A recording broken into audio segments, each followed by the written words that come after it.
Assalamualaikum warahmatullahi wabarakatuh. Perkenalkan nama saya Delia Paramita M, BP 2010621016. Baiklah, saya akan menjelaskan organ reproduksi jantan. Bagian organ reproduksi jantan terdiri dari yang pertama, gonad atau testes, atau kelenjar benih.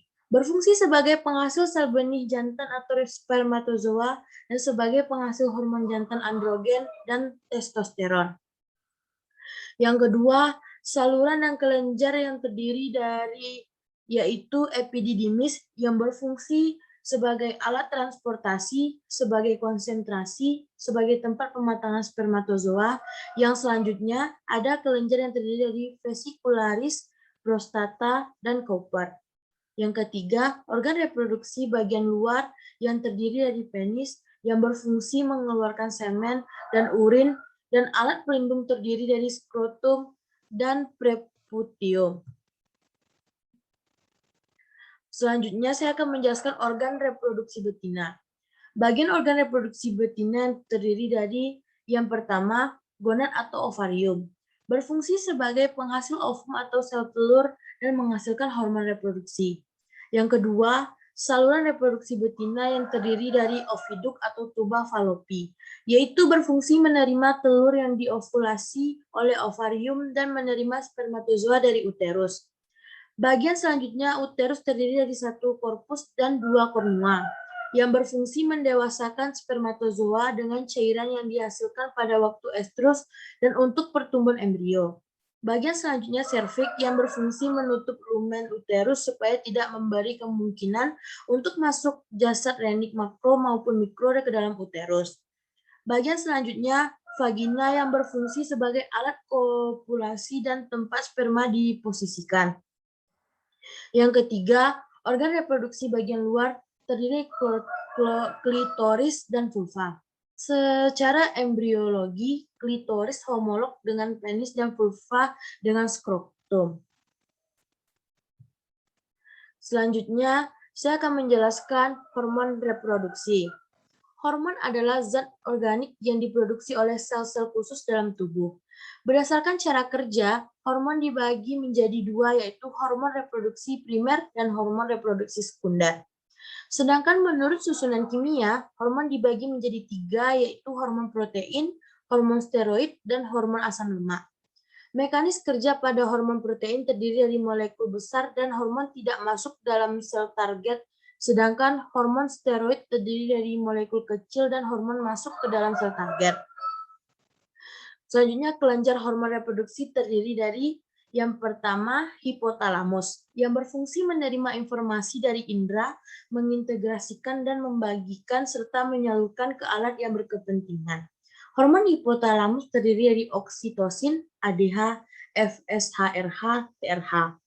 Kedua, hipofisa berfungsi mengatur hampir seluruh mekanisme biologi dalam tubuh dan mekanisme tersebut dapat menyelamatkan makhluk hidup. Hipofisa berdasarkan sel saraf terdiri dari dua bagian, yaitu neurohipofisa dan adenohipofisa. Selanjutnya, hormon estrogen berfungsi sebagai mengelola alat kelamin betina, sifat keibuan, kebuntingan, kontraksi uterus, dan relaksasi serviks. Selanjutnya, hormon progesteron berfungsi mempertahankan kebuntingan dengan menekan kontraksi uterus dan mempercepat ovulasi bersama LH. Selanjutnya, siklus birahi atau estrus. Birahi merupakan saat di mana hewan betina bersedia menerima hewan jantan untuk kopulasi.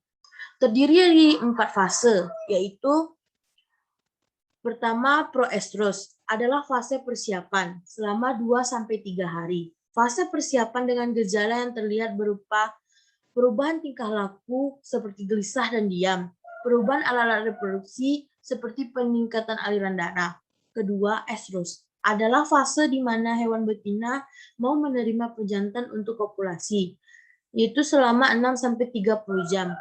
Tanda-tanda estrus yaitu gelisah, nafsu makan menurun, mendekati pejantan, tidak lari jika didekati pejantan.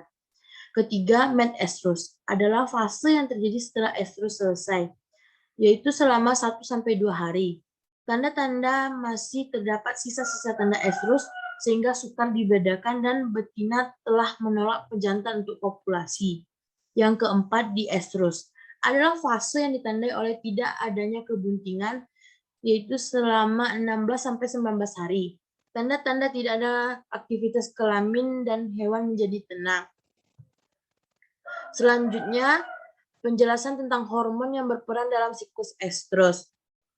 Yang pertama, FSH-RH, merangsang pelepasan hormon FSH dari kelenjar hipofisa. Yang kedua, LH-RH, merangsang pelepasan hormon LH dari kelenjar hipofisa. Ketiga, FSH, merangsang pertumbuhan folikel pada ovarium sehingga menjadi folikel dead graft atau folikulogenesis dan oogenesis. 4. LH, merangsang sel-sel granulosa dan sel-sel TK pada folikel untuk memproduksi hormon estrogen. Kelima, LTH. LTH bersama dengan LH merangsang pembentukan korpus luteum dari berkas folikel yang pecah atau ovulasi. 6. Estrogen, yaitu melakukan feedback negatif terhadap pelepasan FSH oleh hipofisa. 7. Progesteron, melakukan feedback negatif terhadap pelepasan GnRH oleh hipotalamus dan GTH oleh hipofisa. 8. Prostaglandin melisiskan korpus luteum sehingga GnRH1 dan FSH bisa turun atau lepas dari hipotalamus dan hipofisa.